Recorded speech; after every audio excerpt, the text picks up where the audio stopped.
가정에 풍성하게 임하게 되기를 주님의 이름으로 축원합니다. 우리가 11월은 특별히 감사의 달입니다.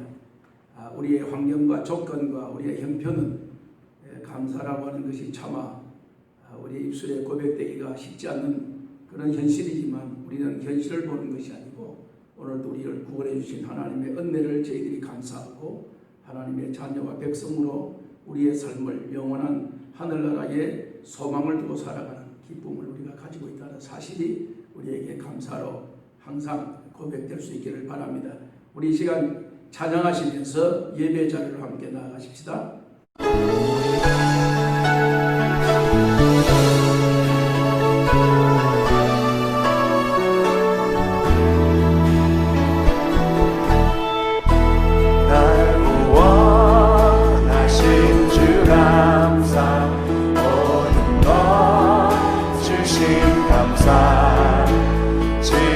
추억이 내 감사 주 내 곁에 계시네 향기로운 봄철의 감사 외로운 가을날 감사 사라진 눈물도 감사 나의 영혼 평안에 응답하신 기도 감사 거절하신 것 감사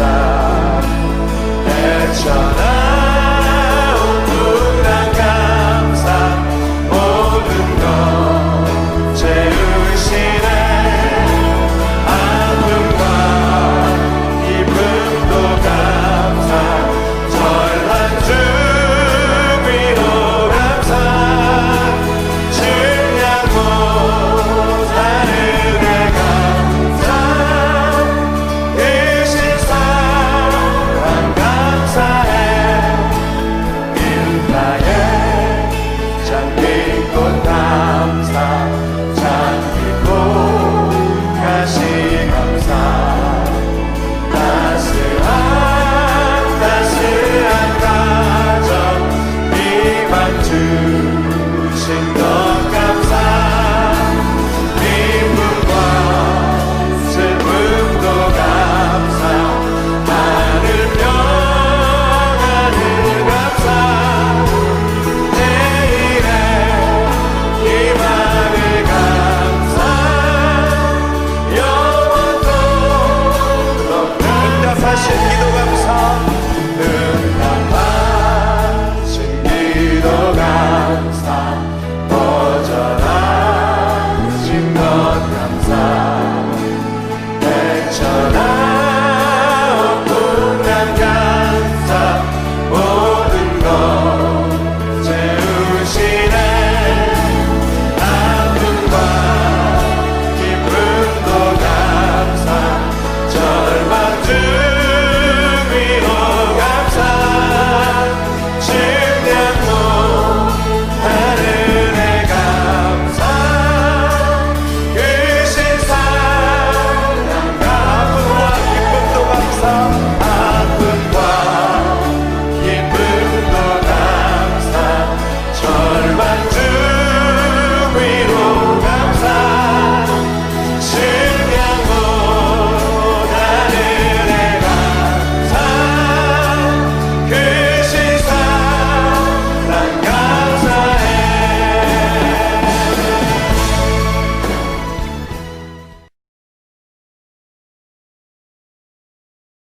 전능하신 하나님, 오늘도 우리의 삶을 주관하시고 다스리시고 인도하시며 우리의 오고 가는 길들을 주님께서 인도해 주시고 우리의 목자가 되셔서 우리를 평안하고 안전한 길로 인도해 주시는 주님이심을 이 아침에도 고백하며 찬양하며 예배 자리로 우리를 인도해 주신 것을 감사합니다.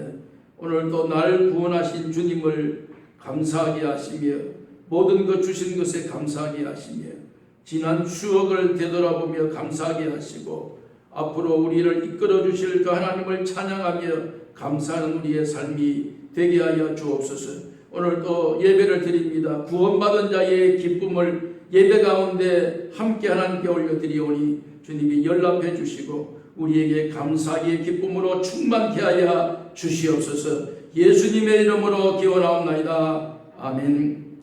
다 같이 일어나셔서 635장 찬송하십시다.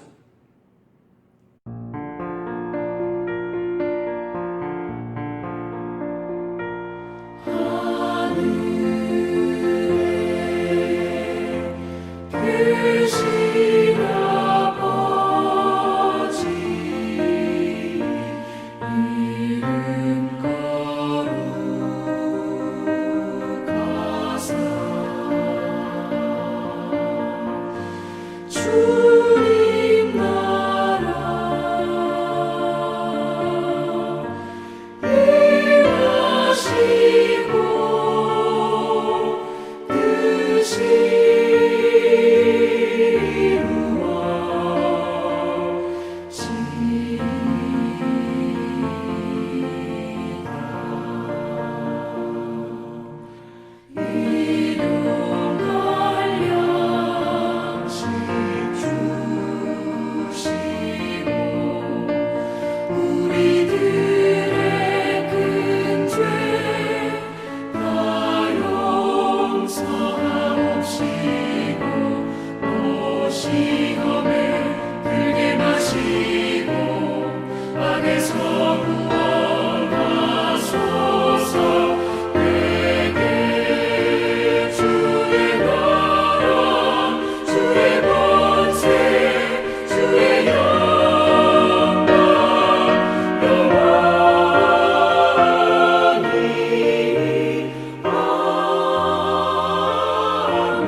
오늘 교독 문제 78문입니다.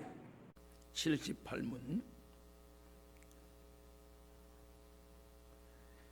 너희는 마음에 근심하지 말라. 하나님을 믿으니 또 나를 믿으라. 내 아버지 집에 거할 곳이 많도다. 그렇지 않으면 너희에게 일렀으리라. 내가 너희를 위하여 거처를 예비하러 가노니 가서 너희를 위하여 거처를 예비하면 내가 다시 와서 너희를 내게로 영접하여 나 있는 곳에 너희도 있게 하리라. 내가 어디로 가든지 그 길을 너희가 아느니라. 도마가 가로되 주여 주께서 어디로 가시는지 우리가 알지 못하거늘 그 길을 어찌 알겠사옵나이까. 예수께서 이르시되 내가 곧 길이요 진리요 생명이니 나로 말미암지 않고는 아버지께로 올 자가 없느니라. 아멘. 사도신경으로 우리의 신앙을 함께 고백하시겠습니다.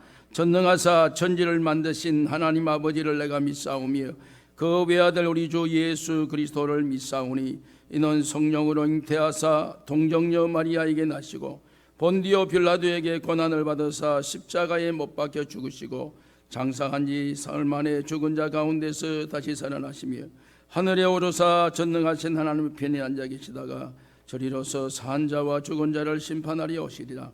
성령을 믿사오며 거룩한 공회와 성도가 서로 교통하는 것과 죄를 사하여 주시는 것과 몸이 다시 사는 것과 영원히 사는 것을 믿사옵나이다. 아멘. 앉으십시다.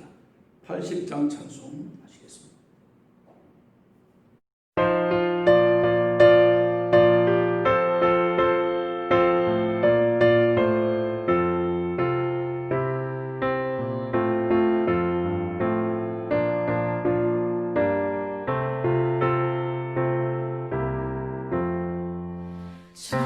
천지에 있는 이름 중 귀하고 높은 이름 주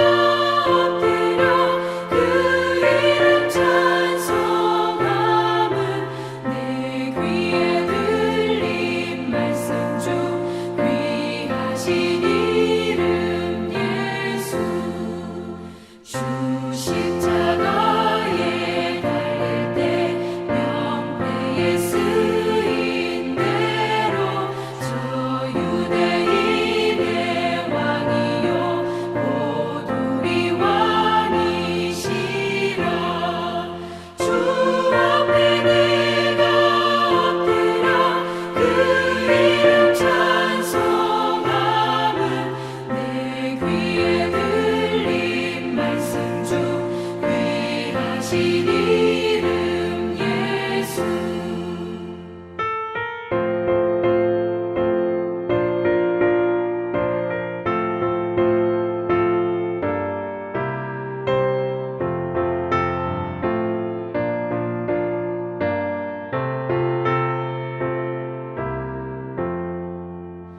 지금도 살아계셔서 언제나 하시는 일, 나 같은 죄인 부르사 참 소망 주시도다. 주 앞에 내가 엎드려 그 이름 찬송함은 내 귀에 들린 말씀 중 귀하신 이름 예수. 주 예수께서 영원히 어제나 오늘이나 그 이름으로 우리에게 상복을 내리신다. 주 앞에 내가 엎드려 그 이름 찬송함은 내 귀에 들린 말씀 중 귀하신 이름 예수.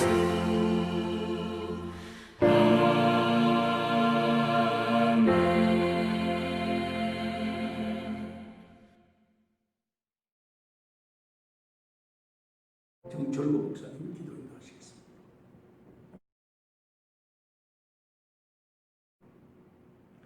참 좋으신 하나님 아버지 감사합니다. 오늘 이렇게 11월 셋째 주일을 저희 허락하여 주시고 삼위 하나님께 예배할 수 있도록 저희를 인도해 주심을 감사합니다. 이 시간 무엇보다 우리 하나님 앞에 두렵고 떨리는 마음으로 하나님을 경외하는 마음으로 나아가기를 소원하오니 우리의 마음을 기뻐 받아주시고 하나님께 연락되는 거룩한 산제사가 되도록 이끌어 주시옵소서. 허물과 죄로 인하여 하나님께 나아갈 수 없는 연약한 우리였지만 예수 그리스도의 십자가 보혈로 우리를 깨끗이 씻겨주시고 생명의 빛을 볼 수 있도록 우리의 어두운 눈을 열어주심에 감사합니다. 우리를 하나님의 자녀로 삼아주신 그 하나님의 크신 은혜를 갚을 길은 없다 하지만 우리에게 주신 이 구원의 기쁨을 다시금 되새기는 가운데 진정 세상 속에서 예수 그리스도의 복음을 선포하며 참 복음을 온전히 이루며 살아가는 우리 되도록 도와주시옵소서. 착한 행실로 또 화평함과 거룩함을 드러내면서 어둠 가운데 빛의 역할을 다하는 우리 되게 하시고 우리가 가는 곳곳마다 소금의 역할 또한 잘 감당하게 하옵소서. 특별히 결실의 계절인 가을을 맞이한 요즘입니다. 올해는 그 어느 때보다 힘들고 어려운 일들이 많았고 지금도 여전히 앞일을 예측하지 못하는 불안감이 우리를 둘러싸고 있습니다. 그러나 이런 와중에서도 항상 기뻐할 것을 원하시고 쉬지 말고 기도하기를 바라시고 범사에 감사라고 명하시는 하나님의 마음을 기억하게 하시고 예수 그리스도 안에서 우리를 향한 하나님의 뜻을 잘 분별하도록 인도하여 주시옵소서.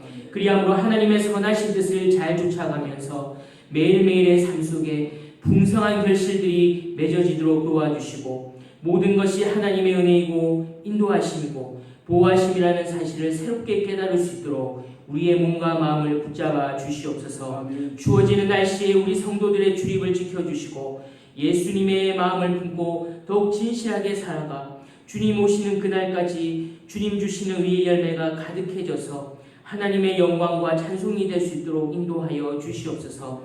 날마다 예수 그리스도의 복음으로 충만하고 복음에 합당하게 생활하여서 그 어떤 것도 우리 성도들을 넘어뜨리지 못하도록 지켜주시옵소서. 악이 무성하고 거짓이 진리인 척하는 이 세상에서 하나님의 말씀을 순전함으로 사모하게 하시고 우리 모든 성도들의 마음을 붙잡아 주셔서 항상 꿀보다 더 달고 또 오묘한 하나님의 말씀으로 부흥을 경험하도록 도와주시옵소서. 우리의 말씀 생활과 기도 생활 가운데 역사하시는 성령님으로 말미암아 주님 주시는 힘으로 능히 승리하며 살아가도록 인도하여 주시옵소서. 우리의 조국인 대한민국과 우리가 지금 살고 있는 미국 땅을 위해 기도합니다. 이념과 진영 논리로 국론이 분열되지 아니하도록 이 나라들을 긍휼히 여겨주시고 온 국민이 화해와 협력을 잘 이끌어내도록 위정자들에게 은혜를 베풀어 주시옵소서. 하나님께서 기뻐하시는 정의가 선포되게 하시고 많은 그리스도인들로 인하여 하나님 나라의 열매들이 삶의 영역 곳곳에 열리도록 도와주시옵소서. 또한 온 세계와 열방이 하나님을 참 하나님으로 인정하고 온전히 하나님을 의지하는 그때를 간절히 기다리오니 매일 새롭게 이 땅을 통해 역사하여 주시고 주님 오시는 그날까지 주의 백성들을 통하여 하나님의 자녀인 우리를 통하여 하나님의 능력을 풍성하게 누릴 수 있도록 인도하여 주시옵소서. 이제 전성철 목사님을 통하여 하나님의 말씀을 받습니다. 전 목사님을 통해 능력의 말씀을 선포하게 하시고 오늘 선포되는 이 말씀을 듣는 우리가 다시금 말씀 앞에서 하나님의 마음을 깨달아 주 앞에 헌신을 결단하고 하나님 편에 굳건히 서 있을 수 있도록 도와주시옵소서. 삼위 하나님의 충만하신 은혜를 다시금 간절히 소망하며 예수님 이름으로 기도하옵나이다. 아멘.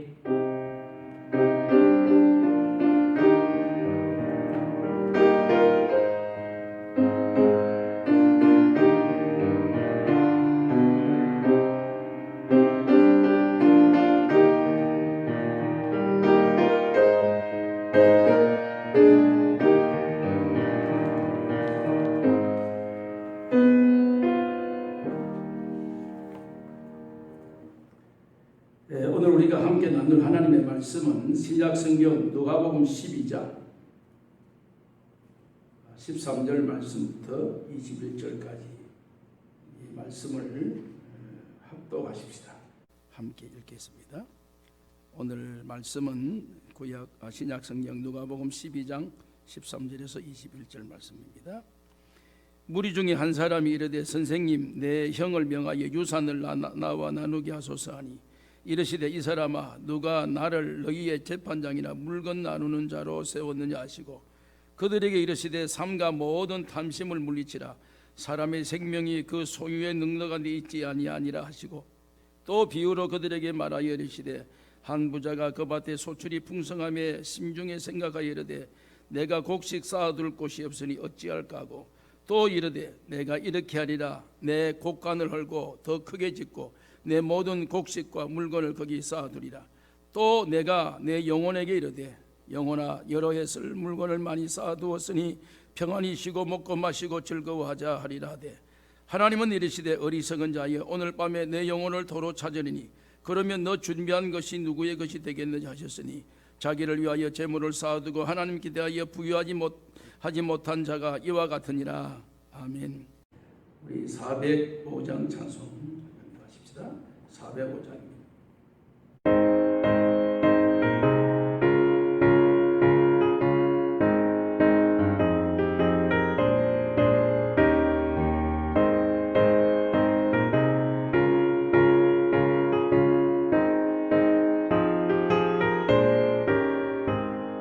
주의 친절한 화려한 기세 우리 마음이 평안하리니 항상 기쁘고 복이 되겠네 영원하신 화려한 기세 주의 발에 그 크신 발에한 기세 주의 발에 영원하신 발에한 기세 날이 갈수록 주의 사랑이 두루 광명하게 비치고 천상 가는 길 편히 가리니 영원하신 발에한 기세 주의 발에 그 크신 발에한 기세 주의 발에 영원하신 발에한 기세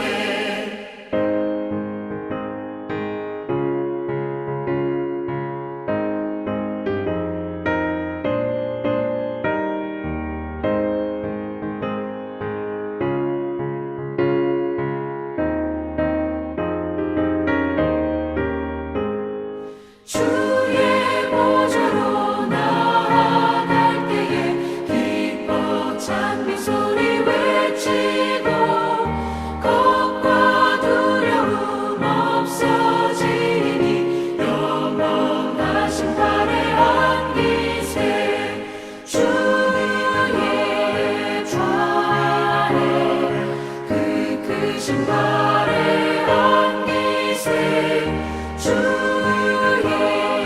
발에 영원하신 발에 안기세.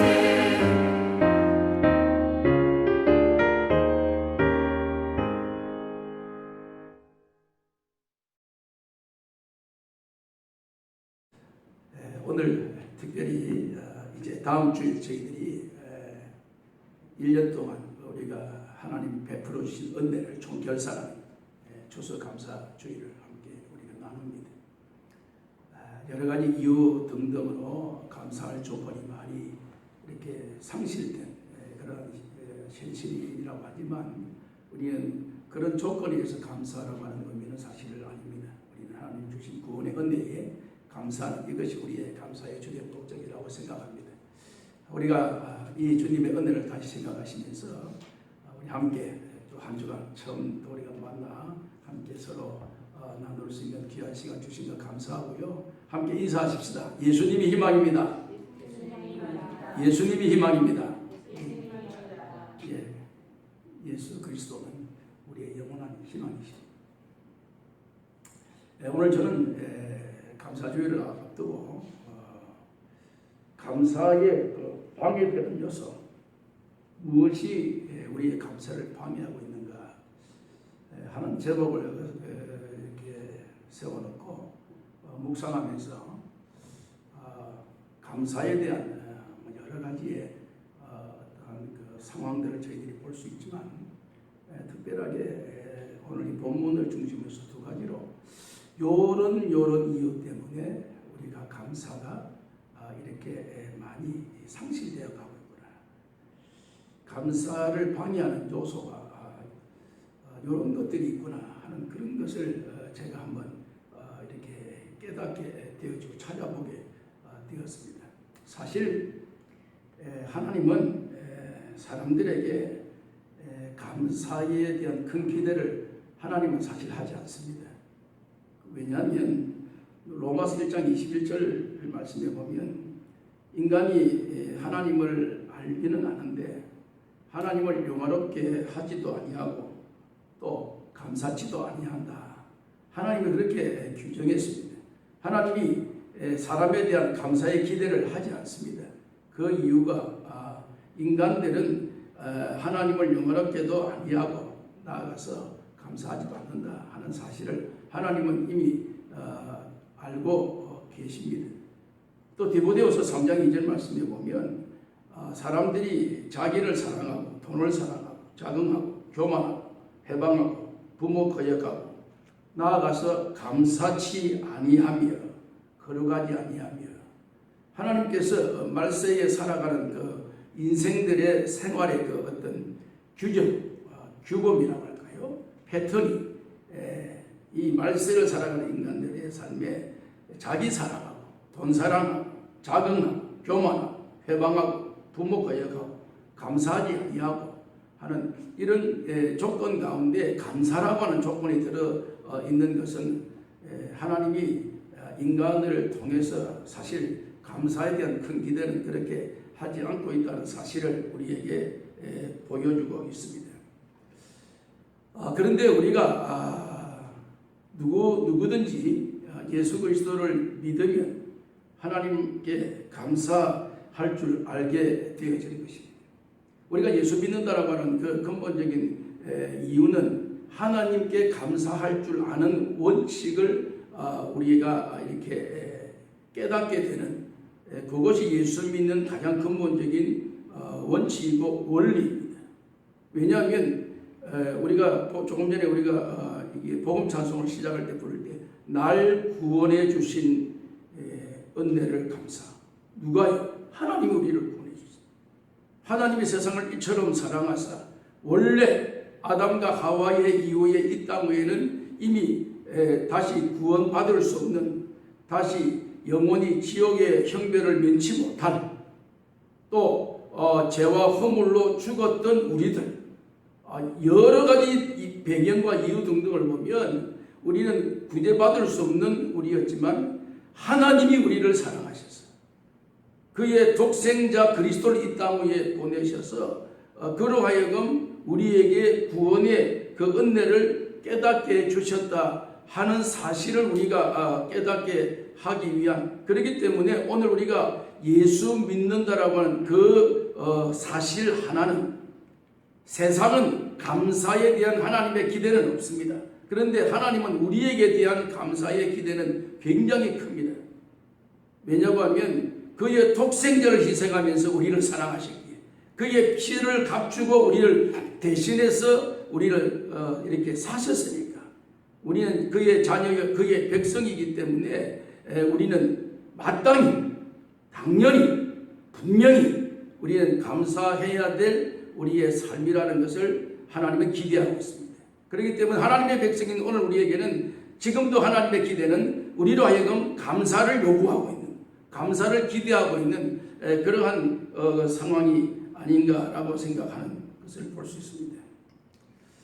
그런데 오늘 참 불행한 것은, 이런 기대를 가지고 있는 하나님의 그 기대의 인간, 특히 오늘 우리 그리스도인들, 하나님의 자녀들, 하나님의 은혜로 말미암아 구원받은 오늘 우리들이 감사를 하지 못하는 이러한 불행을 우리가 지금 겪고 있지 않는가, 아니면 그러한 그 현장에 우리가 지금 중심에 서 있고 있지 않는가 하는 것을 한번 되짚어 볼 필요가 있다는 사실입니다. 분명히 하나님은 우리에게 대한 감사는 기대하고 있습니다. 그에 비해서 오늘 구원받은 하나님의 백성이 하나님께 대한 감사가 이렇게 소멸되어져 가고 있고, 감사가 식어져 가고 있고, 감사의 강도가 더 깊어지지 아니하고 형식적으로 흘러가게 되는 그러한 요인이 무엇인가라고 하는 것. 우리가 다음 주일에 추수감사주일이라고 하는 그러한 우리가 제목을 가지고 있지만, 사실 그냥 1년 동안 막 살았으니까, 또 그냥 어쩌다 보니까 여기까지 왔으니까, 또 그냥 또 연례 행사가 추수감사주일이니까 라고 하는 그러한 아주 의미 없는, 아주 마음에 이렇게 담아두지도 않는, 또 한 주일 지나가면 또 그 다음 주일이고 하니까 그게 큰 우리에게 다가오는 게 뭐가 있겠느냐 하는 그런 의식 구조 자체에 대해서 오늘 우리는 굉장히 좀 민감하셔야 된다는 것입니다. 우리가 이런 이 삶의 현장에서 계속 답습되는 그러한 관습적인 감사가 아니고, 진정한 우리의 감사가 방해되는 요소, 그렇다고 한다면 결과는 이 방해되는 요소를 제거해야만이 감사의 자리로 나올 수 있다라고 하는 결론을 우리가 얻게 될 수밖에 없다는 사실입니다. 그러면 오늘 이 본문에 통해서 왜 우리가 감사의 방해를 받는가, 감사에 방해되는 그런 조건이 무엇인가 할 때에, 머리 중에 어떤 사람이 예수님에게 나와서 예수님을 통하여서 내 형을 통하여서 유산을 나누어 주게 하십시오. 그때에 예수님께서, 이 사람아, 누가 나를 너희의 재판장이나 물건 나누는 자로 세웠느냐 하시고, 자기의 집에 아버지가 돌아가셨든지 여하튼 유산 분배해야 될 그러한 어떤 그 현장이 그 가정에 닥쳤습니다. 그러니까 동생이 아마 형에 관해서 이제 유산 분배에 불만을 가지고 있었겠죠. 어떤 과정에 있어서 좀 불이익을 당한다고 하는 그런 생각을 가지고 있으니까 힘센 사람에게 의탁을 해서 이것을 좀 더 공정하게 유산을 분배하도록 했으면 어떻겠느냐 하는 그런 의도와 목적을 가지고 예수님에게 질문을 합니다. 그러니까 예수님께서 의외로 그렇게 부당하게 불이익을 당하면 되겠느냐, 그걸 잘 살펴서 누구든지 불이익을 당하지 않고 정당해야지, 그렇게 대답을 해 주셔야 온당한 대답이고 주변 사람들도 거기에 수긍할 수 있고, 또 그렇게 질문한 사람도 거기에 대해서 굉장한 만족한 대답을 얻을 수 있는 것처럼 이렇게 기대를 하고 있는데, 그 기대에 반해서 대답이, 이 사람아, 누가 나를 너희의 재판장이나 물건 나누는 자로 이렇게 세워졌느냐 라고 하니까 그의 질문하는 자의 기대가 완전히 무너지는 것입니다. 자기는 그런 기대를 가지고 질문했는데 나오는 대답은 전혀. 그러면서 예수님께서 예를 들어서 설명은 너가 지금 이런 의도를 가지고 나에게 질문하는 그 의도 자체는 너 마음의 탐심이라고 하는 것이 중심에 자리 잡고 있다. 이것을 지금 예수님께서 말씀하려고 하는 것입니다. 삼가 모든 탐심을 물리치라. 사람의 생명이 그 소유에 넉넉한 데 있지 아니하니라 하시고, 저는 이 말씀을 함께 준비하다가 오늘 우리의 감사를 방해하는 절대적인 어떠한 요소가 있다면 탐심 문제입니다. 요 탐심이란 요것 때문에 오늘 우리의 근본적인 감사의 근간이 흔들리고 있다. 이 사실을 저는 여러분들이 밝히려고 하는 것입니다. 예수님께서 이 말씀을 하시고 그 탐심에 대해서 그 듣는 그 상대자가 어리벙벙하고 이게 이해가 빨리 안 와서 그러는지 예수님께서 한 예를 듭니다. 예화라고 하는 것은 그 본질을 좀 더 명확하고 좀 더 알아듣기 쉽고 좀 더 가슴에 이렇게 와닿고 이렇게 기억에 잊어버리지 않도록 하기 위해서 종종 설교에 예화가 한 번씩 들어갑니다. 예화는 그런 목적이 있습니다. 이런 예수님의 예화가 있습니다. 어떤 사람이 한 부자가 밭에 소출이 풍성하며 심중에 생각하 이르되 내가 꼭 곡식 쌓아둘 곳이 없으니 어찌할까. 또 이르되 내가 이렇게 하리라. 내가 곡간을 헐고 더 크게 짓고 내 모든 곡식과 물건을 거기 쌓아두리라. 또 내가 내 영혼에게 이르되 여러 해를 많이 쌓아두시 평안히 쉬고 먹고 마시고 즐거워하자 하리다 하되, 하나님은 이르시되 어리석은 자여 오늘 밤에 내 영혼을 도로 찾으리니 그러면 내 준비한 것이 누구의 것이 되겠느냐 하셨으니, 탐심이란 문제를 하나님 예수님께서 제기하신 그 이후에 그 사람에게 예를 들면서 말씀하실 때에 탐심이란 것을 물리치라. 너가 지금 유산 문제로 나에게 사실 이렇게 건의하고 있지만 실제로 너 마음속에는 유산의 공정한 분배라는 그런 어떤 제목보다는 탐심이 너에게 지금 사로잡혀 있다. 탐심. 그러면 이 탐심이라는 것이 무엇인가? 탐심이라는 것이 무엇인가? 라고 하는 것에 이 사람이 질문한 사람이 어리벙벙하고 있으니까 예수님께서 예를 들어서 설명합니다. 어떤 한 부자가 한 밭이 있는데 거기에 농사를 지었다. 농사를 지었는데 그에 따라 풍년이 왔다. 풍년이라는 것은 소출이 많았다 그 말이에요. 뿌리기는 적게 뿌렸는데 기대 이상의 많은 수확을 얻게 되었다. 그게 풍년입니다. 그것은 이제 자연적인 조건이 정확하게 잘 타이밍이 맞춰져서 나타난 마지막 결론이 수확입니다. 그럼 큰 수확. 그러니까 이 부자가 기쁨이 충만하죠. 왜냐하면 자기의 노력에 비해서 얻는 것이 많으면 모든 사람은 다 기뻐합니다. 내가 많은 것을 투자했는데 얻는 것이 없다. 그런 사람이 거의 망하는 거죠. 굉장히 스트레스를 받죠. 그런데 적게 투자했는데 많은 것을 얻었다. 기쁨이 충만하죠. 그러다 보니까 창고가 부족합니다. 이 곡식이 너무 많으니까. 그러면 곡식을 쌓아둘 것을 종들을 통해서 더 지어라. 왜냐하면 곡식을 쌓아야 되니까. 그 곡식을 쌓기 위해서 이제 창고를 더 크게 짓다 보니 기쁨이 충만하죠. 충만하다 보니까 그냥 있습니까? 인간은 또 감정의 동물이라 또 한 번 기쁨을 또 한 번 사람들에게 또 베풉니다. 종들을 다 불러가지고 먹고 마시고 즐기고 놀자. 왜? 오늘 내가 농사 잘 지어서 올해는 대풍년이고 엄청난 내가 재산의 그 부를 축적하게 됐다. 기쁘다. 한번 같이 멋지게 한번 먹고 마시고 놀자. 그 이야기를 하십니다. 그 이야기를 탐심이라고 하는 이 제목에 예수님께서 예를 들어서 붙여서 설명을 하고 있습니다. 여러분, 요 내용하고 탐심이라는 이 주제하고 여러분 어떤 관계가 있어요? 상관관계가 뭡니까? 요 상관관계를 풀어내야만이 탐심이 무엇이라는 것을 정확한 정의를 내릴 수가 있습니다.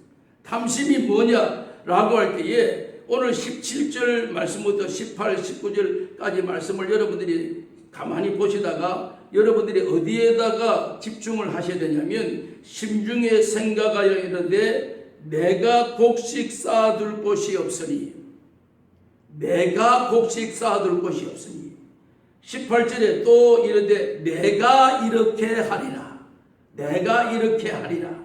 19절 말씀에 보니까 또 내가 내 영혼에게 라는 것입니다.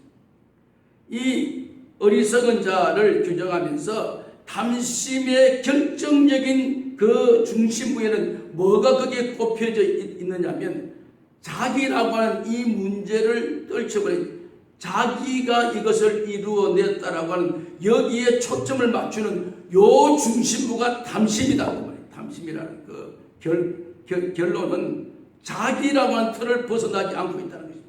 이러니까 모든 것을 내가 농사짓고 내가 소출을 많이 거두고 내가 창고를 크게 짓고 내가 먹고 마시고 즐기고 내가 그러니까 예수님께서 예를 드시면서 내가 평안히 쉬고 먹고 마시고 즐거워하자 하리라 하되 하나님은 이르시되 어리석은 자여 오늘 밤에 너 영혼을 도로 찾으려면 너가 지금까지 쌓아놓은 준비된 이 모든 것이 누구시냐. 오늘 우리는 모든 사람에게 탐심이라고 한 이 문제의 산을 극복하지 못하는 이유가 어떤 일에 대해서 나라고 하는 것의 틀을 벗어나지를 못합니다. 나라고 하는 것을 극복을 하지 못해요. 모든 것이 내가 라고 하는 이 문제에 사람이 집착되어 있습니다. 여기에 모든 사람들이 연루되어 있습니다. 그런 그 결과로 나타나는 결과가 뭡니까? 탐심으로 말미암아 빚어진 결과는 감사를 상실해 버린다는 것입니다. 감사를 잃어버릴 수밖에 없다는 것입니다. 내가 수확하려고 하는, 내가 가지려고 하는, 내가 지금 바라보는 목적이 달성되지 못하면 나에게 그만큼 부가 없으면 감사를 상실해. 지금 여기에 많은 것을 얻었습니다. 많은 것을 얻었으면 감사가 나는 감사를 상실해 버립니다. 왜? 내가 이걸 했으니까. 누구에게 감사할 겁니까? 그런데 하나님이 보시는 시각은 너가 한 것이 아니다는 사실을 망각해 버립니다. 요 탐심의 문제는. 왜요? 햇빛을 주고 비를 주고 이른 비와 늦은 비를 주고 원래 씨앗을 하나 심었는데 씨앗이 100개가 열리게 만들고 마지막 열매를 맺게 하는 것은 내가 하는 게 아닙니다. 그건 하나님이 하시는 일인데 인간은 내가 하나를 심었는데 10개를 얻었고 100개를 얻었다면 내가 한 것으로 착각합니다. 그러니까 탐심이란 문제에 떨쳐버리고 그 탐심이란 문제가 중심에 도사리고 있으니까 감사를 잃어버린다는 거예요. 요게 감사를 방해하는 결정적인 요인이 된다라고 하는 사실입니다. 여러분 이 성경을 가만히 있다가 여러분들이 굉장히 좀 이렇게 유익 있게 생각하셔야 될 것은 한 부자가 라고 이러니까 어떤 사람은 이렇게 해석하는 사람이 있어요. 부자는 전부 다 감사하지 않는다. 그래서 부자는 천국에 못 간다. 마지막 결론을 이렇게 내리는 사람이 끔찍한 결론을 내리는 사람이 있어. 그래서 그 예를 들면서 부자가 천국 가는 것이 낙타가 바늘귀로 들어가는 것보다 더 힘들다거나 부자는 못 간다. 이래가지고 오늘 사람들로 하여금 부자라고 하는 것에 대한 굉장한 맹공격을 할 때가 많습니다. 부자. 여러분 여기에 나타난 주제의 근본적인 원인은 부자이기 때문에 감사하지 않는다. 그런 결론이 아닙니다. 그런 결론을 말하는 게 아닙니다. 이 본문의 말씀은 여기 중심에는 나라고 하는 것이 중심입니다. 나라고 하는 것이 문제입니다. 나라고 하는 것이 탐심이란 이 큰 이 과제를 내가 지금 안고 있다. 다시 말하자면 부자나 가난한 사람이나 나라고 하는 문제를 극복하지 못하면 다 감사하지 않습니다. 가난하면 다 감사하고 부자는 다 감사하지 않고 그런 논리가 성법이 되는 게 아닙니다. 나라고 하는 이 문제, 감사의 상황을 부자나 가난한 사람을 기준 삼는 것이 아니고 자기의 삶의 급급에서 나라고 하는 이 단어에 벗어나지 못하는 이 사람을 지금 우리에게 말하고 있는 거예요. 그것이 감사를 하지 못하게 만드는 그러한 결정적인 요인은 나라고 하는 요게 탐심의 결정적인 원인이고 제보다는 것입니다. 여러분 우리가 다음 주일에 추수감사주의를 했죠. 추수감사주일 여러분 아십니까? 추수감사절 미국의 추수감사 땡스기빙 데이 그 유래절 여러분 아세요? 1620년 9월 6일에 영국의 기독교인들이 핍박을 많이 받았습니다. 영국 국교로 핍박을 많이 받으니까 더 이상 우리가 영국에 살기가 너무 힘들다. 신앙생활 너무너무 힘들고 너무너무 핍박이 심하다. 그렇게 해서 그 사람들이 배를 모았습니다. 배를 모았는데 배를 몇 대로 2대를 모았습니다. 하나는 배를 만든 그 배가 메이플라워호라고 하는 그런 배입니다. 또 하나는 머스터호라고 하는 배입니다. 배가 2대입니다. 마스터라는 배가 있습니다. 하나는 메이플라워호라고 하는 배가 있습니다. 메이플라워라고 하는 이 배에 타는 사람들의 마음에는 중심에는 그들에게는 오직 신앙입니다. 우리가 영국에서 신앙생활 너무 힘드니까 이 배를 타고 우리가 마음껏 찬송하고 마음껏 기도하고 마음껏 말씀 나누고 마음껏 하나님께 영광 돌리고 마음껏 하나님께 감사하고 마음껏 하나님의 이름을 높이 찬양하고 하는 이곳으로 가자. 이곳으로 가자. 여기에 모든 사람이 마음이 일치가 됐어요. 거기에 마음이 동했습니다. 거기에 마음이 하나가 됐어요. 그래서 그 사람들 그 배에 다 승선했어요. 그래서 1620년 9월 6일에 영국을 떠나서 배가 옵니다. 여러 날 걸려서 여러분 아시죠? 그 배가 이제 보스턴 근교에 이렇게 도착합니다. 그래서 그 배가 내려서 그게 어딥니까? 미국으로 왔습니다. 미국에 와서 그들이 아주 아무것도 없는 정말 황량한 그런 광야 같은 거기에서 그들이 제일 먼저 어려운 삶의 천막을 치고 그 피를 맞아가면서 제일 먼저 그들의 중심에는 예배당을 짓자. 우리가 제일 먼저 하나님 앞에 예배 드릴 곳이 있어야 되지 않느냐. 예배. 우리는 대충 살고 먼저 예배당을 짓고 그 다음에 우리 집들을 짓자. 여기에 이 사람들은 마음과 뜻을 모았습니다. 그리고 생각을 하나로 통일하고 집중했습니다. 그래서 그들은 여러 가지 어려움과 시련과 죽음을 당하고 동료가 죽고 친척이 죽고 자녀가 죽고 이런 그 여러 가지의 악조건 속에서 그들은 각종 고통하면서 예배당을 지었습니다. 그리고 예배를 드리면서 영적 신앙을 기준으로 해서 삶의 터전을 일궈 나갔습니다. 그리고 거기에서 얻었던 수학의 그 다음 해에 얻었던 수학들을 가지고 예배당에 모여서 자기들이 지은 이 예배당에 모여서 하나님 앞에 감사의 예배를 감격적으로 드립니다. 요게 미국의 땡스기빙스 데이라고 하는 것의 기초입니다. 영국의 청교도들이 신앙의 자유를 찾아서 이곳에 와서 이 일을 시작해서 이것을 이제 조지 워싱턴 1대 대통령으로부터 시작해서 이것을 미국의 최대의 국경을 왜 하나님이 우리에게 복을 주셔서 이러한 그 축복의 터전을 우리에게 허락해 주셨으니 하나님께 감사해야 된다. 라는 그러한 기초와 그런 기준을 가지고 미국 헌법을 제정하면서 제일 첫 번째 제정이 이 나라는 하나님께서 이 나라를 제정하셨다.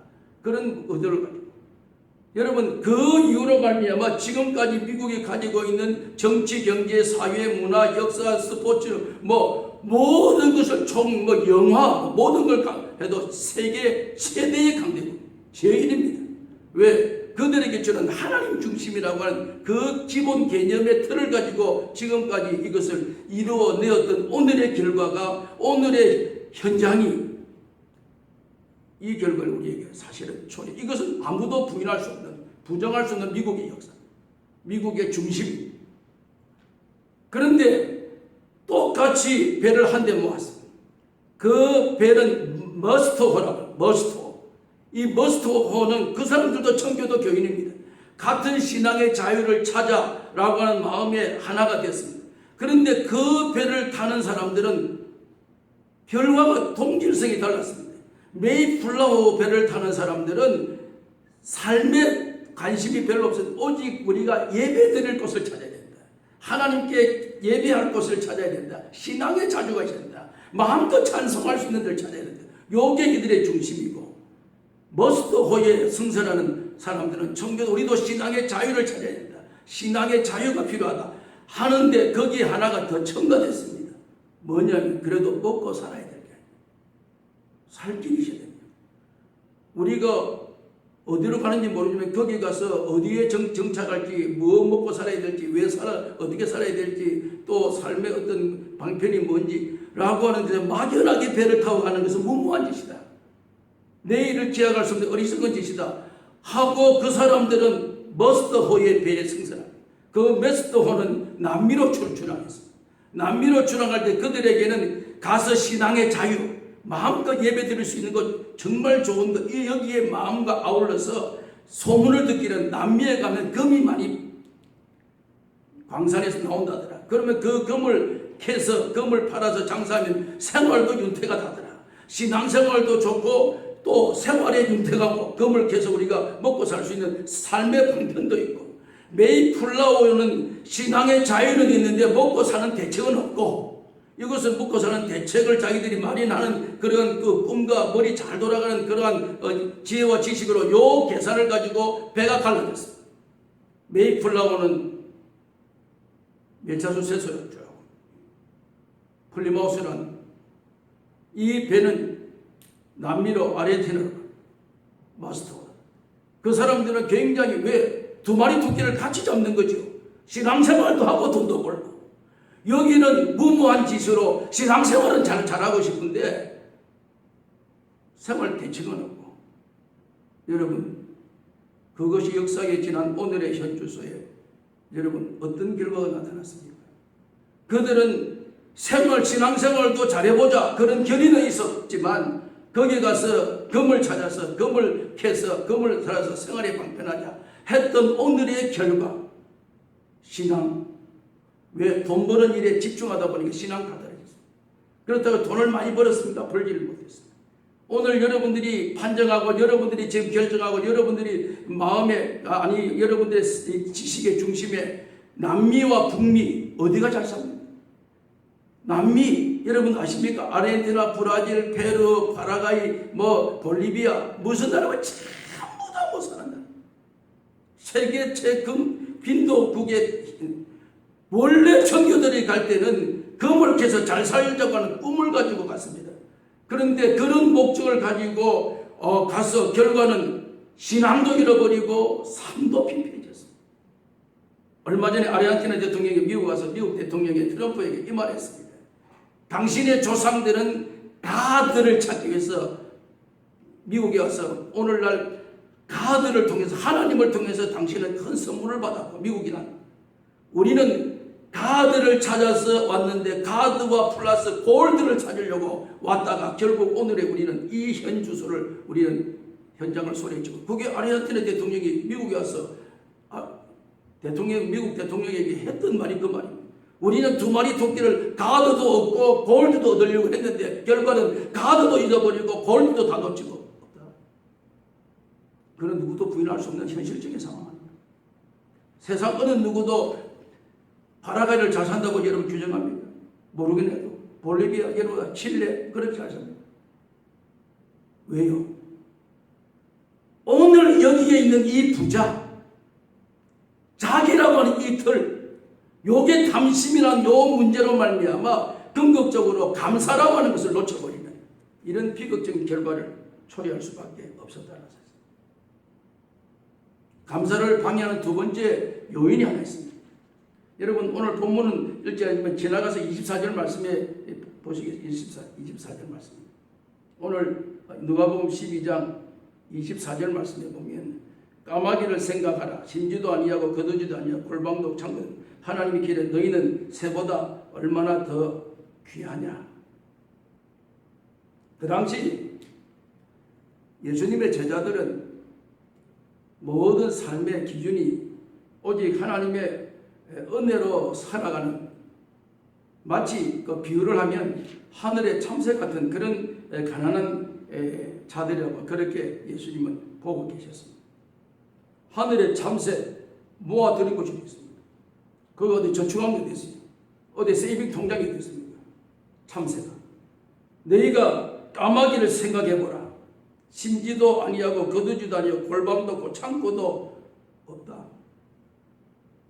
예수님의 제자들을 지금 바라보면서 이랬는데 하나님이 너희 새보다 얼마나 귀하냐. 여러분 요 말씀의 배경 속에는 이 모양이니까 너희가 골방도 없고 거두지도 아니하고 창고도 없고 모두 없으니까 감사를 너희들은 제외시켜준다. 너희들은 감사해서 너희는 빠져라. 감사의 자리에서 너희들은 예배를 둔다. 그렇지 않는다는 것입니다. 가난한 오늘 성도들이 감사할 때에 가장 큰 장애가 되는 그 장애의 중심부에는 무엇이 도사리거든요 하면 왜 감사라고 하는 문제의 적극성을 우리가 나타내지 못하느냐고 하면 22절 말씀해 보면 또 제자들이 있을 때 그러므로 내가 너희에게 이르노니 너희가 목숨을 위하여 무엇을 먹을까 몸을 위하여 무엇을 입을까 염려하지 말라. 왜 감사를 못합니까? 감사하지 못하는 결정적인 요인은 염려라고 하는 요 문제가 딱 중심에 이렇게 틀을 잡고 자리를 잡으니까 감사를 상실해버려요. 염려가 뭡니까? 무엇을 먹을까? 무엇을 입을까? 이 모든 것으로 말미암아 여러분 오늘 이 염려라고 하는 것은요 사실 반드시 내가 가난하기 때문에 염려스럽다 그런 논리는 저는 그렇게 안 받아들입니다. 저 자신은 물론 받아들이는 사람들에게 저는 안 받아들입니다. 가난하기 때문에 염려하다 천만에 맞습니다. 염려는 습관입니다. 염려는 모든 사람이 반드시 염려는 오래된 습관이 엉겨붙어서 모든 사람에게 염려는 한두 가지 다 있습니다. 돈이 있어도 염려가 있고 없어도 염려는 다 있습니다. 가난하니까 염려가 많고 부자는 염려가 덜하다 천만의 말씀입니다. 부자도 염려가 많습니다. 이건 습관입니다. 인간이. 염려는 왜 단호하게 주님께서 오늘 우리 성도들에게 결코 염려하지 말아야 될 이유를 몇 가지 말씀합니다. 염려하지 말아야 된다. 왜 염려를 하지 말아야 되느냐 하는 그 이유를 밝히게 되는데 이 염려는요 우리가 염려하는 것이 내가 염려하면 뭐 염려하는데 라고 이렇게 단순하게 생각하고 넘어갈 일 같이요 천만의 말씀입니다. 이 염려는 예수님의 명령을 거역하는 겁니다. 이게 결정적으로 가게 되면 오늘 이 말씀에 여러분 29절 말씀에 보면 이런 단어를 여러분 눈여겨봐야 돼요. 너희는 무엇을 먹을까 무엇을 마실까 하여 구하지 말라. 구하여라. 문을 두드리라. 또 계속해서 우리에게 말씀하시면서 찾으라. 문을 두드리라. 구해라. 그게 예수님의 말씀인 줄 아는데 오늘 이 말씀에는 무엇을 먹을까 무엇을 마실까 하여 구하지 말라. 구하지 말라. 구하고 찾고 두드리고 하라 라고 얼마 전에 말씀해놓고 돌아서서 이거 하지 말라.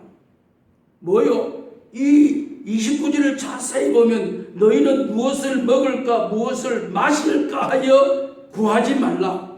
근심도 하지 말라. 여러분 여기에는 뭐가 단서가 없습니까? 이 무엇을 먹을까 무엇을 마실까 이것은 무엇에 우리에게 직결된 의식주 문제입니다. 의식주 문제의 결정적인 인간이 가지고 있는 의식주 문제 그것을 너희는 구하지 말라. 오늘 우리는 모두가 다 구하는 것에 거의 100%가 의식주 문제입니다. 그런데 예수님께서 그거 구하지 말라는 것입니다. 거기에 근심하지 말라는 것입니다. 왜요? 그러면 누가 책임진다고? 하나님이 책임진다는 것입니다. 구하는 뭐 너가 구하려고 하는 이런 것의 1차적인 그 근원은 구하지 말라는 것입니다. 구하지 말라라고 하는 그 배경 속에는 염려하지 말라는 것입니다. 이걸 가지고 염려하면 결국 하나님의 말씀을 거역하게 되는 그런 결과를 가져오게 되어진다는 것입니다. 그러므로 오늘 우리에게 이 염려의 근본적인 문제는 구하지 말라라고 하는 것은 하나님의 능력을 어디에 두느냐는 것입니다. 하나님의 능력. 여러분 성경 한 권 찾아보고 오늘 마치죠. 열왕기상 17장 앞을 넘어가서 구약의 열왕기상 요즘 새벽기도 열왕기상 하고 있는데 열왕기상 17장 17절 말씀 열왕기상 17장 17절에 보면 이 일 후에 그 집주인이 되는 여인의 아들이 병들어 증세가 심히 위중하다 숨이 끊어진다. 여인이 엘리야에게 이르시되 하나님의 사람이 당신이 나와 더불어 무슨 상관관계가 있기로 내 죄를 생각나게 하고 또 내 아들을 죽게 하려고 내게 오셨나이까. 엘리야가 그에게 그의 아들을 달라 하여 그를 그 여인의 품에서 받아 안고 자기가 거처하는 다락에 올라가서 자기 침상에 누이고 여호와께 부르짖어 이르되 내 하나님 여호와여 주께서 또 내가 우리의 그 우거하는 집 과부에게 재앙을 일으켜 그 아들 죽게 하셨나이까 하고 그 아이 위에 몸을 3번 펴서 엎드려 여호와께 부르짖어 이르되 내 하나님 여호와 원하건대 이의 혼으로 그의 몸에 돌아오게 하옵소서 하니 여호와께서 엘리야의 소리를 들으심으로 그 아이 혼이 몸으로 돌아오고 살아난지라. 여러분 17절 앞에 딱 첫 단어가 이 단어는 이 일 후에 그러면 그 앞에 무슨 단어가 나오느냐면 엘리야가 아합 왕의 악한 아합 왕에 의해서 이렇게 피신을 하다가 어느 집에 들어갔는데 이 집은 남편이 없이 과부고 아들 하나를 데리고 삽니다. 그러니까 삶의 가정이 좀 원만하지 않죠. 참 우리가 표현할 비극적인 가정입니다. 왜냐하면 남편이 있고 아내가 있고 자녀가 있고 참 행복한 가정인데 남편이 없습니다. 남편이 모든 것이 주도권을 가지고 없습니다. 그러니까 아내가 다 일을 쳐요. 그런데 그때에 흉년이 들었어요. 흉년이 들다 보니까 갈수록 피폐하고 먹을 게 없습니다. 그런데 이 과부의 집에는 남편도 없으니까 먹을 게 더 없습니다. 그래서 결국은 이제는 밀가루 한 움큼하고 기름 한 병 딱 나왔어요. 요게 마지막. 요거 먹고 나면 이 집에는 이제 더 이상 식량이 끊어지고 그러면 죽습니다. 그러면 자동 동반자살입니다. 이것은 엄마와 아들이 같이 죽는 거예요. 마지막 단. 그런 집에 엘리야가 찾아가서 이 집에 먹을 거 없냐? 예, 우리 집은 지금 흉년에 들어서 몇 년 동안 흉년이 되는 바람에 먹을 게 없어. 그래 없냐? 밀가루 넣고 기름 한 병 있어.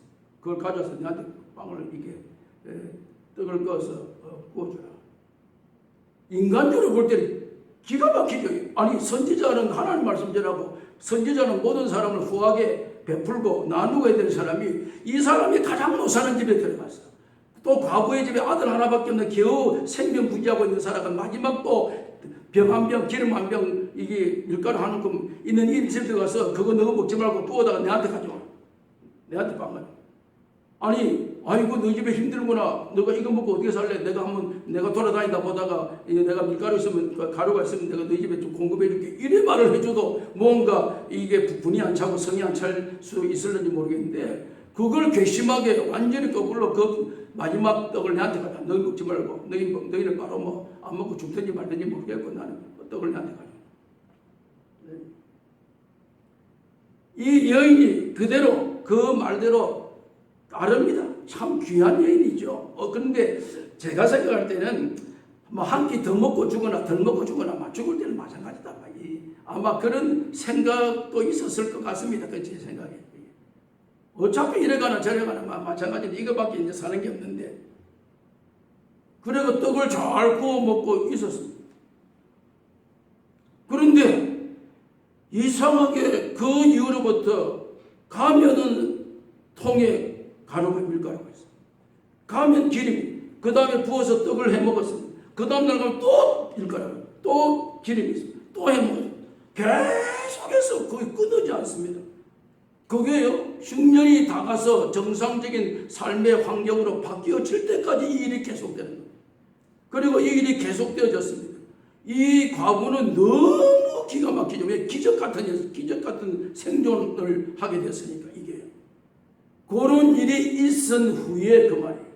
그런 일이 있은 다음에 17절에 이 일 후에 이 과부 집에 하나밖에 없는 아들이 병이 걸렸습니다.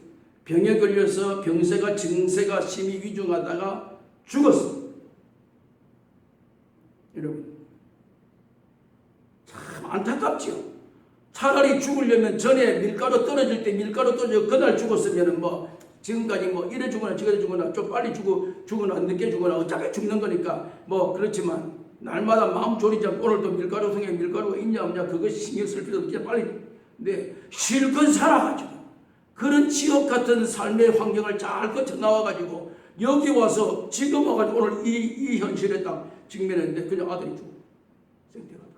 차라리 엄마가 죽었으면 아들은 앞으로 살 날이 더 창창한데 아들이 살아야 되는데 아들이 죽어버리고 엄마는 좀 있으면 나이 들어서 세상 떠날 때 다 돼가는데 어머니 살고. 그러니까 이 여인이 생각할 때에 너무 기가 막혀요. 그때에 엘리야가 찾아옵니다. 여인이 엘리야에게 진짜 바리까지를 붙들고 늘어집니다. 18절 말씀에 여인이 엘리야에게 이르되 하나님의 사람이여 당신이 나와 더불어 무슨 상관이 있기로 내 죄를 생각나게 하고 또 내 아들을 죽게 하려고 내게 왜 오셨습니까? 내 아들 죽었습니다. 살을 수도 있는데 당신이 와서 기도해 줬으면 살릴 수도 있는데 내 아들 죽었습니다. 엘리야가 모르는 바가 아닙니다. 다 알고 있습니다. 이런 상황. 여러분 오늘 이 본문 말씀을 열왕기상 17장 17절 이하에 쭉 말씀해 보면 그 아이를 엘리야가 안고 다락에 올라가서 기도할 때 기도하면서 그 아이가 살아났습니다. 혼이 돌아왔습니다. 살아났습니다. 완전히 왜 이 내용을 우리에게 지금 밝히고 있습니다. 이 내용을 우리에게 말씀하는 결정적인 그 요인의 원인이 어디 있습니까? 그 균을 막을 수도 있고 그 균을 내칠 수도 있고 살릴 수도 있는데 왜 죽음의 마지막 혼이 떠나게 하고 죽음의 자리까지 가게 만드셨습니까? 죽음의 자리까지 허용하신 하나님의 이유가 무엇입니까? 하나님의 목적이 무엇입니까? 인간으로서는 도저히 이해가 안 되지만 분명히 우리가 한 가지 허용하신 하나님의 분명한 답이 이 여인으로 하여금 지금까지 어디에 그 여인이 집중했습니까? 날마다 먹고 사는 일에 그 정도는 감사를 했어요.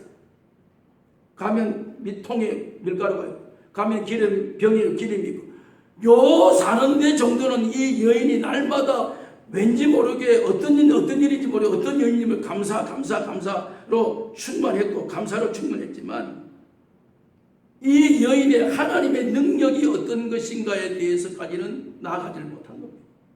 하나님의 능력이 어떤 것인가. 하나님은 고작 내 의식주 문제만 해결해 주는 밀가루통에 밀가루 채워주고 무슨 기름병에 그 기름 채워주고 그런 수준의 하나님으로 알고 있느냐라고 하는 그 원인을 지금 엘리야는 우리에게 말씀하고 있는 배경인 것입니다. 하나님은 그 정도 수준의 하나님이 아니다 그 말입니다. 여기 기도하지 말라. 오늘 보면 누가복음 12장에 너희는 무엇을 먹을까 무엇을 마실까 구하지 말라. 하나님은 적어도 너희들에게 먹이고 입히고 하는 그 정도 수준의 하나님이 아니다라는 사실. 여기에 염려하지 마. 하나님의 능력을 너희는 어디까지 보느냐는 하나님의 능력은 오늘 우리가 1년 동안 먹고 사는데 생활하는데 코로나 바이러스로 여러 가지 어려움과 환경이지만 그럼에도 불구하고 우리의 생명을 부지해서 여기까지 오게 된 것을 감사합니다. 요게 우리의 감사절의 어떠한 우리의 기준 정도 되면 그거는 수준 낮은 감사. 그건 어리석은 감사. 그렇게 될 수도 있고 안 될 수도 있습니다. 코로나 걸리는 사람도 있고 안 걸리는 사람도 있고 걸리는 사람은 전부 다 죄인이고 안 걸리는 사람은 전부 의인입니까? 그렇지 않습니다. 누구든지 다 환경의 의식주 문제 여기에 너희들이 집중하지 마라. 그거는 내가 책임지는 것이고 너희들은 적어도 이 여인이 기름병에 무슨 가루통에 그것에 연연하지 않고 그 생명을 살리고 죽이고 내가 하는 건 누가 그 능력이 하나님께 있다. 그것을 우리에게 지금 밝혀주는 그러한 사실의 중심이란 뭐가요? 염려하지 말라는 거예요. 왜? 생명의 주권은 하나님이 가지고 있다는 사실. 내가 지금 당장에 못 먹을 것 같다, 못 입을 것 같다, 못 입을 이런 문제로 너희가 발버둥 치고 바둥바둥 하지 말라는 거예요. 그건 하나님이 책임진다는 거예요. 그것은 그 정도 하나님 못 믿느냐. 이게 하나님의 능력이 어떤 것인가 하는 것을 여기서 입증을 하는 겁니다. 지금 이 사실은. 이 열왕기상을 우리에게 대표적으로 보여주면서 말이에요. 하나님은 적어도 우리의 의식주 문제 해결하는 해결사의 하나님이 아니시다는 것입니다. 그것은 기본적인 이야기고 그 이상의 능력을 여러분 오늘 우리는요 어디 수준에까지 가야 되냐면 오늘 본문 누가복음 12장 31절 말씀 한번 보실래요? 우리는 적어도 이 수준에 우리가 지금 이렇게 도달해 12장 31절 다만 너희는 그의 나라와 그의 의를 구하라. 그리하면 이런 것들을 너희에게 더하여 주시리라. 이것이 우리의 기준입니다. 우리의 삶의 기준. 요 기준이 될 때에 우리에게는 감사라고 하는 그러한 그 기준을 우리가 이에게 나갈 수 있다는 것입니다. 이 모든 것을 너희는 먼저 그의 나라와 그의 의를 구하라. 그리하면 이 모든 것을 내가 너에게 더하여 주시리라. 그런데 오늘 우리 인간의 불행스러운 것은 누가복음 12장 22절에 계속 머물러 있습니다. 요것 때문에 31절까지 가지는 겁니다. 31절을 우리가 받아들입니다. 22절이 뭐예요? 여러분, 제자들이 이르시되 그러므로 내가 너희에게 이르노니 너희는 목숨을 위해 무엇을 먹을까, 몸을 위해 무엇을 입을까 염려하지 말라. 날마다 우리는 내 목숨을 위하여 무엇을 먹을까, 몸을 위해서 무엇을 입을까, 요 수준에 계속 있으니까 너희는 먼저 그의 나라와 그의 의를 구하라. 여기까지 나가지 못하는 그러한 이유 때문에 감사를 소멸하고 있는 것입니다. 이것이 뭡니까? 너희 염려를, 그러므로 너희를 위하여 이르노니 너희는 염려하지 말라. 이번 이 감사절에 여러분들이 크게 두 가지 결심해야 될 것은 탐심을 버리라는 것입니다. 모든 것이 내가 가지고 하나님이 우리에게 주시는 은혜라는 것입니다. 추수감사절, 이 감사절에 우리가 다시 한번 결심해야 될 것은 오늘 이 염려를 떨쳐버리라는 것입니다. 왜요? 우리는 하나님이 우리의 의식주 문제 정도, 수준 정도의 하나님이 아니시라는 사실. 생명을 죽이고 살려고 하는 생명의 주권자가 하나님이시다고 하는 이 사실을 우리가 깨달을 수 있기를 바랍니다. 시편 23편 1절 말씀해 보니까 하나님은 이 세상의 모든 것의 주인이시다고 분명히 확신하고 있습니다. 하나님은 이 세상의 주인이시다. 시편 21편 24편 1절 말씀해 보니까 여러분 마지막 한 것 성경 한 번 더 찾아보고 마치십시다. 빌립보 4장 19절 말씀, 여러분들이 잘 아시는 말씀이지만 한번 찾아보고, 빌립보 4장 19절 말씀. 나의 하나님이 그리스도 예수 안에서 영광 가운데 그 풍성한 대로 너희의 모든 쓸 것을 채우시리라. 누가? 하나님. 이번 이 감사절에 진정한 우리의 감사의 감격은 우리 하나님은 때를 따라 우리의 쓸 것을 채워주시는 그 영광 가운데 풍성한 대로 너희 모든 쓸 것을 채워주시는 하나님이시라고 하는 이 분명한 진리를 확신하시고 오늘도 너희 염려를 다 주께 맡기고 오늘도 나라고 하는 문제를 가지고 우리는 감사를 소멸하는 어리석은 인생이 아니라 어리석은 자야 내 영혼을 오늘 밤에 도로 찾는 이런 대상의 주인이 아니라 모든 것이 주께로 말미암아서 모든 것이 주께로 돌아갈 것이오니 오늘도 주어진 삶의 현장에 나의 삶을 다스리시고 주관하시는 전능하신 하나님, 오늘도 그 풍성한 대로 우리의 모든 쓸 것을 채워주시는 그 하나님께 감사할 수 있는 오늘 저 여러분들의 삶이 될 수 있기를 축원합니다. 하나님 아버지 은혜를 감사합니다. 이 아침에 저희들에게 이 분명한 감사의 원칙을 우리에게 깨닫게 해주신 것 감사합니다. 그동안도 감사가 소홀하고 감사가 외면당하고 감사가 중심을 잃어버리는 결정적인 요인은 오늘 탐심이라고 하는 이 문제에 채워도 끝이 없는 나라고 하는 이 문제에 극복하지 못한 오늘의 비극적인 현실, 오늘도 염려라고 이 문제로 말미암아 오늘도 여기에 사로잡혀서 의식주 문제에 발목 잡혀있는 어리석음이 되지 않게 하시고 너희는 먼저 그의 나라와 그의 의를 구하라. 그리하면 이 모든 것을 채워주시는 하나님이심을 다시 한번 깨닫는 감사가 되게 하여 주시옵소서. 예수님의 이름으로 기도하옵나이다. 아멘. 587장 찬송하시면서 예물드리겠습니다.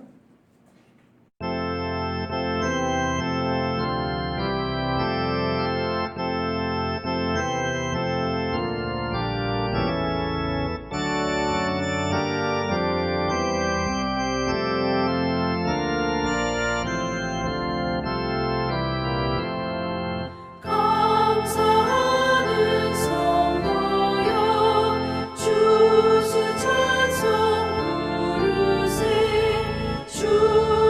주병으로 오기 전 염려없게 가던데 하나님이 우리에게 일용량씩 주시니 주의 전에 모여서 주소 찬송 부르세. 이 세상은 가지요 주는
감사하신 하나님, 이 한해도 환경과 처지를 보지 않고 오늘도 무엇을 먹을까, 무엇을 마실까, 무엇을 입을까 여기에 연연하여 감사를 놓쳐버리는 어리석은 저희들 되지 않게 하시고, 오늘도 우리에게는 이 모든 것을 더하여 주시는 하나님의 진리를 깨닫는 저희들이 되게 해주심을 감사합니다. 이 시간도 받은 은혜에 감사하며 주님 앞에 감사 예물을 드립니다.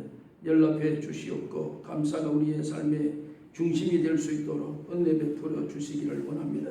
오늘도 10분의 1을 구별하여 올려드리오니 연락해 주시고, 오늘도 말씀대로 살아가는 저희들에게 베풀어 주시는 나와 우리의 후손들에게 증거가 될 수 있도록 하나님 축복해 주옵소서. 오늘도 주일 예물과 설교 예물과 건축 예물을 주님 앞에 올려드리오니 주님이 연락해 주시고, 오늘도 우리 성도들에게 날마다 일용할 양식에 감사하는 저희들 되게 하셔서 우리의 생명의 주권자는 하나님이심을 놓치지 않도록 하나님 은혜 베풀어 주셔서 만사의 모든 일에 하나님의 은혜에 감사하는 우리의 삶이 되게 하여 주옵소서.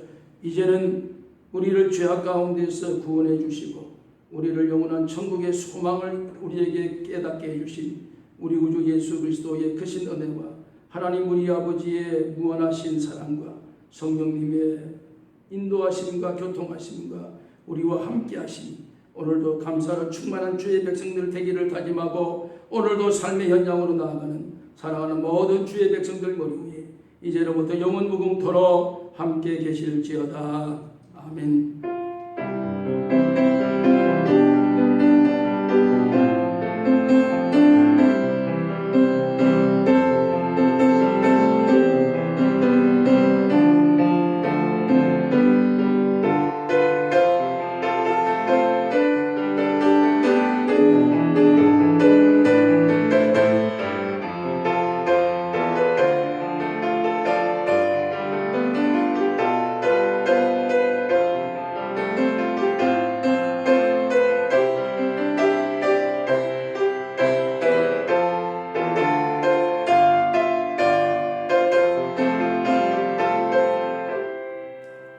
할렐루야, 감사합니다. 우리 2020년 표 힘차게 한번 외치십시다. 복음이 능력입니다. 복음이 능력입니다. 복음이 능력입니다. 아멘. 감사합니다. 광고 말씀은 주보를 여러분 잘 참조해 주고 알리는 말씀을 여러분 잘 숙지하시기 바랍니다. 다음 주일은 추수감사주일로 하나님께 드립니다. 하나님께 영광 돌리실 수 있기를 바라고 삶의 처지와 형편을 보고 염려하지 마시기를 바랍니다. 여러분들이 추수감사헌금은 이렇게 지정된 감사헌금 봉투를 잘 사용하셔서 하나님께 감사가 될 수 있기를 바랍니다. 그 외에 모든 광고를 잘 살펴보시기 바랍니다. 감사합니다. 감사해 시험이 닥쳐올 때에 주께서 인도하시니 두려움 없네. 모두 감사해 절망 속에서 새 힘을 새로운 용기 주시니 승리하리라. 나의 모든 생활 속에서 주님이 함께 하시니 주님의 성령 나를 인도하시리. 시험이 나를 찾아올 때 주님 지켜주시리. 주님의 성령 나를 인도하시리.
성령